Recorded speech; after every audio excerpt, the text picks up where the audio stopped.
Huwag tayong magyabang sa harapan ng Diyos. Wala tayong magagawa. Wala tayong maibibigay sapagkat ang ating kaalaman sa pag-unawa sa wisdom o talino ng Diyos ay hindi pa kasing laki man lamang ng tuldok ng ating buhay. Alam natin na sa katotohanan ng pananampalataya, ang salita ng Diyos ang nagbibigay sa atin ng pagpapanibago na sa araw-araw ng ating paglilingkod, sa araw-araw ng ating pag-iral, sa araw-araw ng ating pananampalataya sa Diyos, tayo'y palaging humihingi ng awa, biyaya, at patawad sa lahat. Huwag nating sarhan ng anumang maling kaisipan ang talino ng Diyos na gumagalaw sa ating buhay.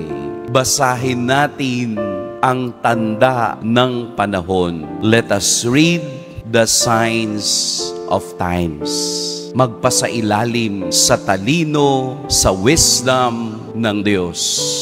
Hindi tayo magdesisyon ayon sa emosyon. Kung hindi tayo ay magdidesisyon ayon sa inspirasyon. Amen. Pagpalain tayo ng poong may kapal.